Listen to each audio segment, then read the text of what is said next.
누가복음 1장을 읽다 보면 사가랴라는 사람이 나옵니다. 사가랴는 세례 요한의 아버지였습니다. 사가랴는 세례 요한의 아버지일 뿐만 아니라 제사장이었기 때문에 순서를 따라서 제사장 예식을 행하고 있는데 한 천사가 나타났습니다. 천사가 나타나서 설득하는 것이 아니라 선언을 합니다. 야, 사가랴야, 내 아내 엘리사벳에게서 아기가 태어날 것이다. 그 아기는 오실 메시아의 선구자가 된다. 이런 이야기를 합니다. 사가랴의 아내 엘리사벳은 나이가 너무 많아서 이미 단산한 상태였습니다. 아이도 있지도 않았습니다. 그런데 그런 이야기를 하고 갑니다. 그런데 그 다음에 마리아라는 처녀가 있었습니다. 근데 평범한 처녀였고 별다를 것이 기대할 것이 없는 그런 처녀였는데 천사장 가브리엘이 나타났습니다. 은혜를 받은 자야. 그러면서 가브리엘이 말을 합니다. 내 몸에서 영원 무궁한 나라를 세우시고 다스릴 왕이 나게 될 것이다. 의심이 들어옵니다. 아니, 나는 남자도 알지 못하고 아직 결혼도 하지 않았고 어떻게 그런 일이 내게서 일어납니까? 믿지 못하겠다고 말하자 가브리엘이 이렇게 말합니다.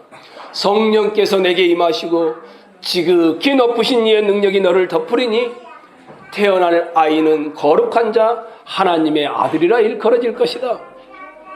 성령의 특별한 역사에 의해서 전능하신 하나님이 하는 일이다. 이렇게 말을 합니다. 그랬더니 이해는 안 되고 혼란스러운데 마리아가 이렇게 말합니다. 주의 계집종이오니 당신의 말씀대로 이루어지이다. 이 말은 나는 도저히 이해가 안 되고 감당할 수 없으나 하나님의 능력은 무한하시니 그 뜻이 그대로 이루어지기를 원합니다. 이런 의도였습니다. 그리고는 마리아가 급하게 그 할머니가 아기를 가졌다는 말을 듣고는 엘리사벳이 있는 산골로 쫓아갑니다. 유대 산지의 제사장의 사가랴의 집에 이르러서 엘리사벳을 만났습니다.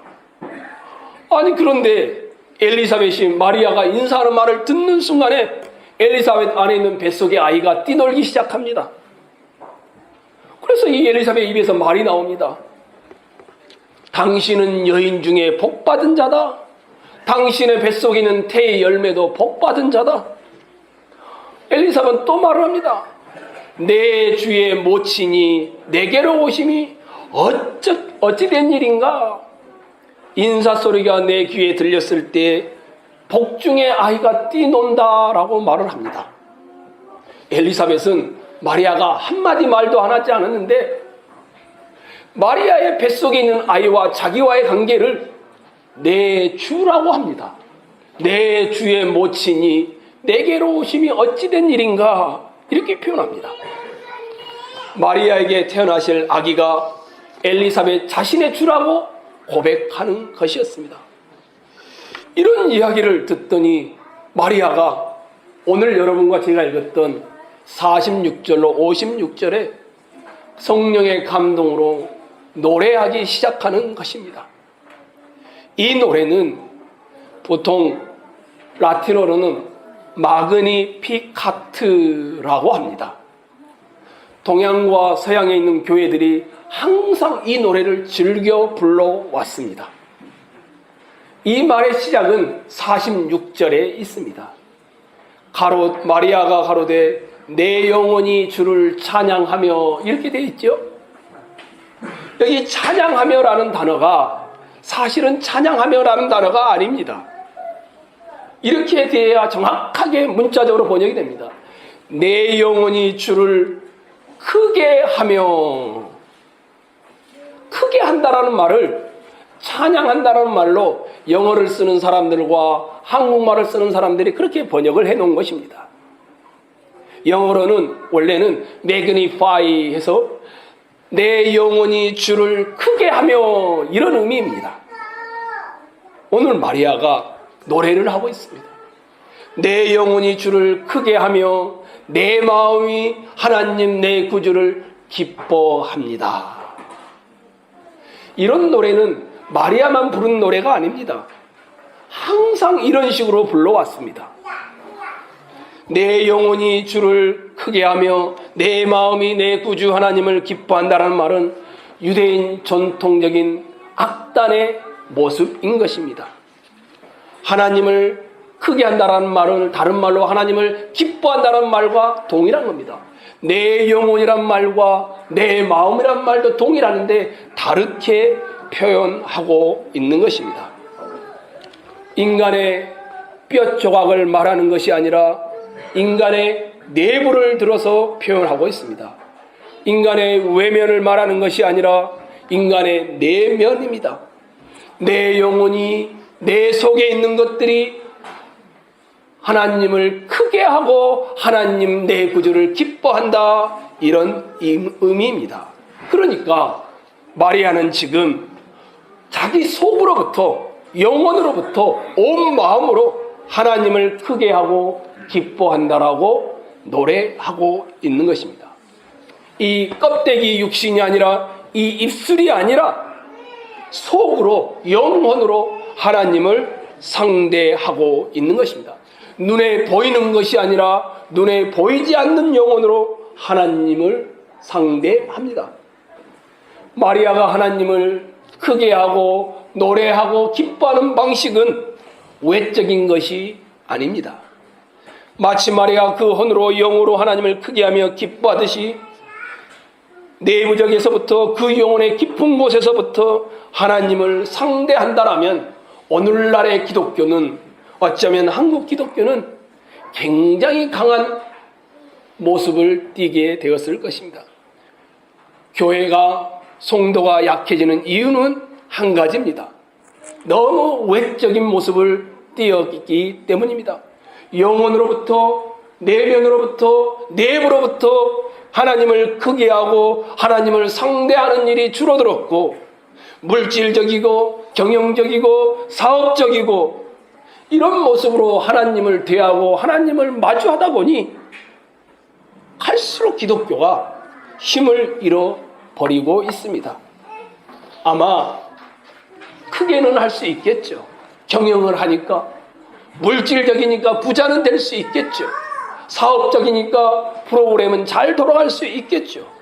그런데 누구나가 다 동의하듯이 영혼의 메마름 속에 있는 영혼의 텅 비어 있음은 오늘날 확연하게 드러나고 있습니다. 왜 마리아가 그러면 하나님을 크게 하고 있을까요? 사랑하는 성도 여러분, 왜 마리아가 내 영혼이 하나님을 크게 하며 내 마음이 하나님을 기뻐한다라고 말하고 있을까요? 49절을 한번 읽도록 하겠습니다. 읽겠습니다. 시작.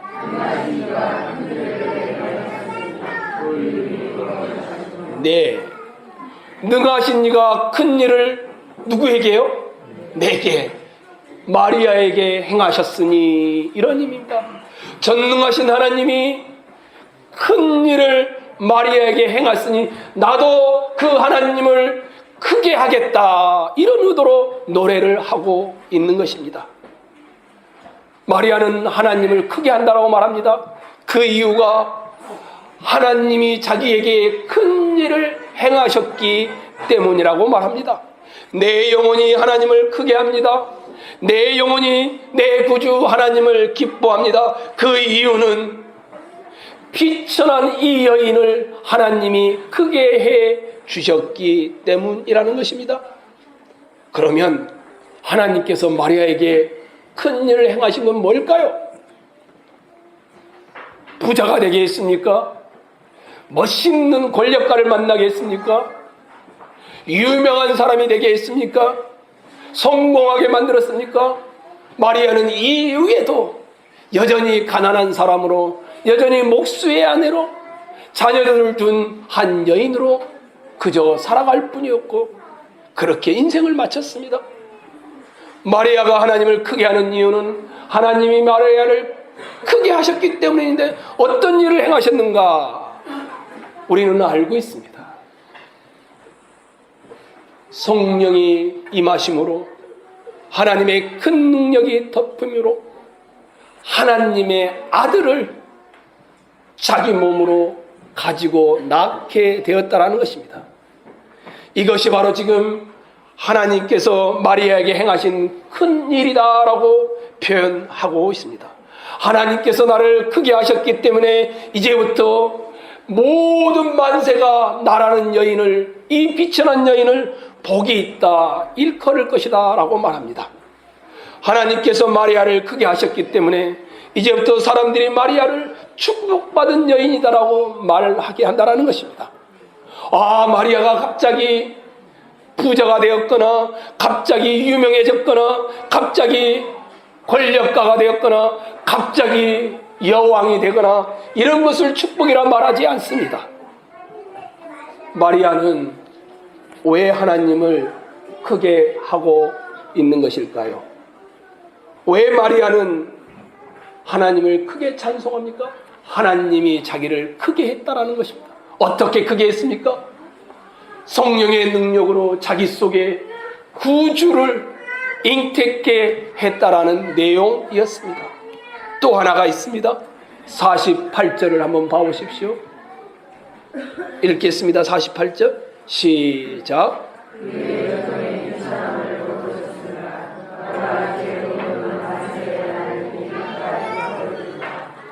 왜 마리아가 하나님을 크게 찬양하는가? 마리아의 비천함을 돌아보셨기 때문이라고 말합니다. 이 비천함이라는 말은 무슨 말입니까? 마리아의 낮아짐, 마리아의 가난함, 마리아의 무지함, 이런 것을 가리킵니다. 당시 그런데 마리아는 사회적 신분이나 경제적 신분이 그렇게 낮은 여인은 아니었습니다.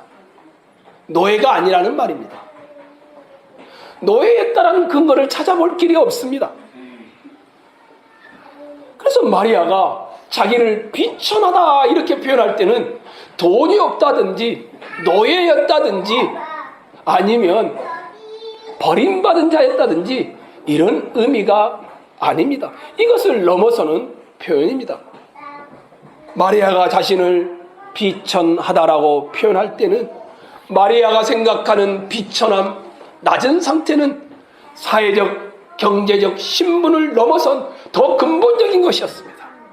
그게 뭐냐 하면 외적으로 남의 노예가 되거나 외적으로 사회적 천민 신분이거나 가난했거나 이런 의미가 아니라 나의 비천함을 돌아보셨다라는 이 비천함은 인간이라면 누구나 가질 수밖에 없는, 자기를 정말 아는 사람이라면 누구나 고백할 수밖에 없는, 외적으로는 다 양복을 입으시고 예쁜 옷들을 입고 있는데 번듯하신데 어느 한 가지 부족함이 없이 살아가시는데 그래도 느낄 수밖에 없는, 모든 사람들이 하나님 앞에서 의식하게 되는 절망적인 이 내면의 영적 상태를 마리아가 비천하다라고 표현하고 있습니다.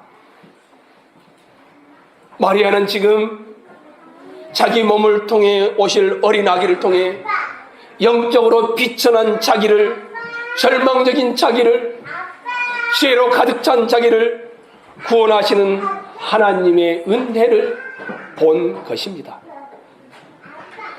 더더욱이 자기만이 아니었습니다. 50절을 한번 봐보십시오. 50절을 한번 읽겠습니다. 시작.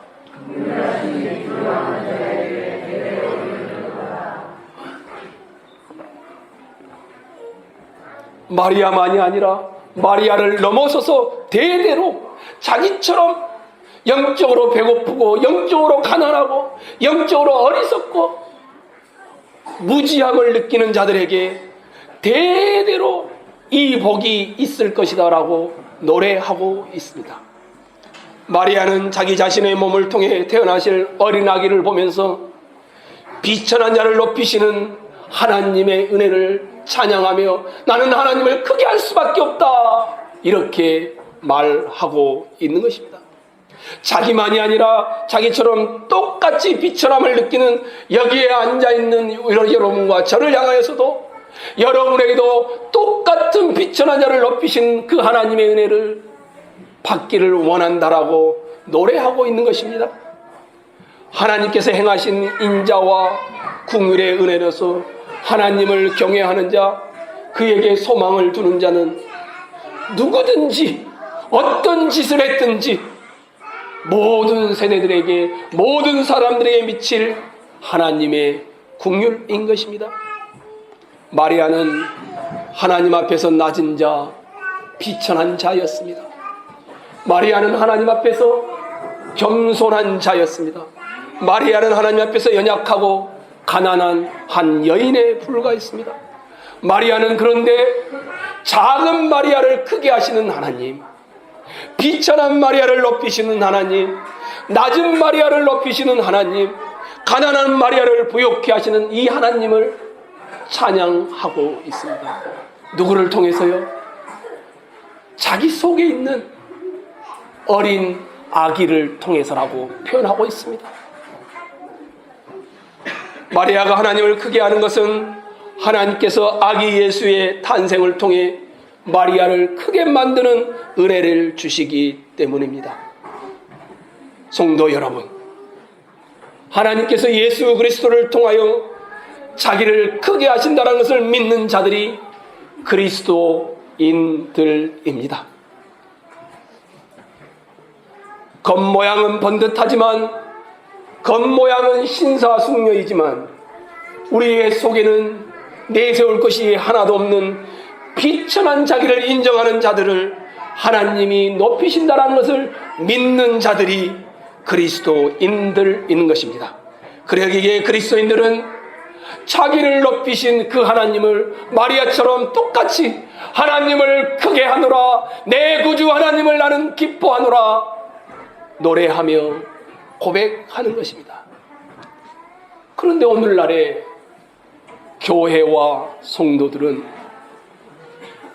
하나님, 나를 좀 크게 해주십시오, 하나님, 내 자식을 좀 크게 해주십시오, 이렇게 기도하지만 하나님을 크게 하기 위해서 기도하는 사람은 많지 않습니다.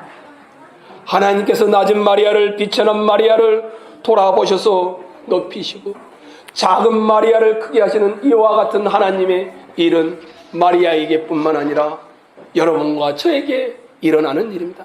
그래서 51절로 53절을 한번 읽도록 하겠습니다. 어떻게 이 아기 예수가 오셔서 크게 해주는지를 기록해 놓았습니다. 51절에서 53절입니다. 시작.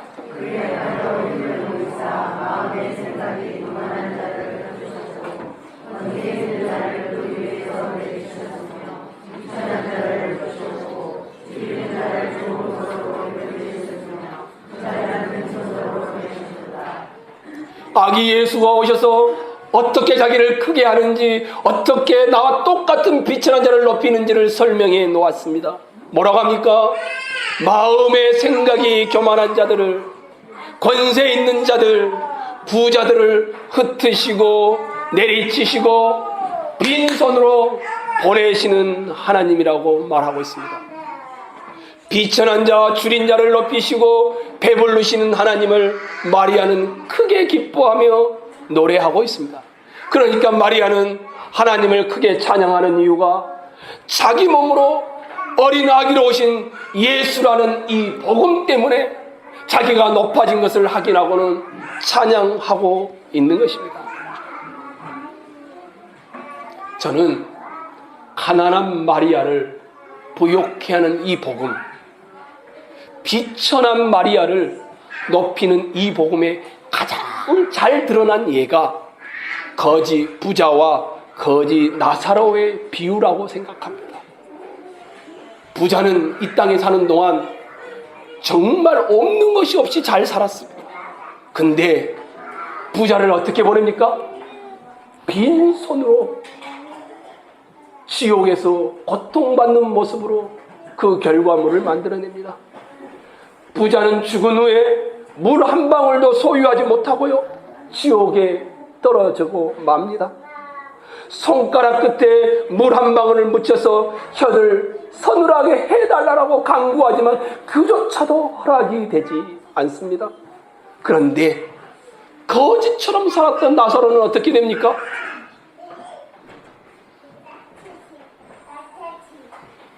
현실에서는 개들이 와서 그 상처난 부위를 핥아 먹습니다. 그러나 거지 나사로가 죽은 후에는 누구의 품에 안긴다라고 되어 있습니까? 아브라함의 품에 안기어 안식을 합니다. 우리 주님께서 이 비유를 말씀하면서 뭘 말하고 있는가요? 줄이는 자를 좋은 것으로 배불리셨으며 부자를 빈손으로 보내시는 이 복음을 아주 정확하게 부자와 거지 나사로의 이야기에서 해놓고 있습니다. 혹시 이 이야기를 들으시면서 그러면 기독교는 가난한 사람들만 천국 가는 종교입니까? 이런 생각을 가지시는 분이 있습니까? 가난한 자는 의롭게 되고 부유한 자는 죄인이 되는 느낌을 갖게 됩니까? 기독교는 가난한 자들의 벗은 맞지만 가난한 자로만 이해되어서는 아니 될 것이며 부유한 사람의 적으로 이해되어서도 아니 됩니다. 마리아의 노래가 의미하고 있는 것은 뭘까요? 이런 의미입니다. 그리스도인들은 불법을 행했는데 처벌을 받아서 가난하게 되면 그것은 가난함으로 인정하지 않습니다. 마찬가지입니다. 불의한 방법으로 부자가 되면 그것을 부자라고 인정하지도 않습니다. 그리스도인들은 불법 처벌에 의한 가난이나 불법한 모양으로 부요한 부자가 되는 것을 정당한 것으로 인정하지 않습니다. 쉽게 예를 들면 땅을 투기의 목적으로 사서 부자가 돼서는 안 된다라는 것입니다. 정당한 가난, 정당한 부요라는 것이 있는데 하나님 앞에서 살려고 하기 때문에 가난해지는 것, 이것이 심령이 가난한 자를 의미하는 것입니다. 정직하게 땀 흘려서 일해서 부자가 되는 것, 이것이 하나님의 성경에서 말하는 부자가 되는 방식입니다. 정당한 가난과 정당한 부요를 전제로 할 때 부자냐 가난한 자냐는 하나님과의 관계에서 평가되어지는 것입니다. 부자이지만 하나님과의 관계가 올바르지 않으면 그 사람은 하나님이 인정하지 않습니다. 가난하지만 하나님과 관계가 올바르지 않는 사람도 하나님이 심령이 가난한 자로 인정하지 않습니다. 가난하지만 하나님에 대해 부유한 사람을 하나님이 받으시고 부유하지만 하나님에 대해 가난한 자를 하나님이 받지 않습니다. 성도 여러분, 이 시간 여러분에게 물어야 할 질문은 이것입니다. 여러분은 마음이 가난하십니까? 다시 여러분에게 물어야 할 질문이 이것입니다. 여러분은 여러분 자신을 보며 비천함을 느끼십니까? 우리 주님이 누가복음 21장에 가시면 수많은 돈을 성전에 봉헌함에 드렸던 부자들의 돈을 칭찬한 적이 없습니다. 과부였던 한 여인의 두 렙돈을 칭찬했습니다. 주님이 뭐라고 한 줄 아십니까? 이 가난한 과부가 모든 사람보다 더 많이 드렸다고 칭찬했습니다. 이 가난한 과부가 물질적 가난을 의미하는 것뿐만 아니라 영혼의 가난함으로 주께 드린 자들이 하나님이 다 드린 것처럼 받으신다라는 것입니다. 1,000,000원을 드려도 1억을 드려도 아무리 종교 생활을 해도 자기의 비천함을 알지 못하는 자는 자기의 가난함을 알지 못하는 자는 복음을 알지 못하는 것입니다. 혹시 기억나십니까?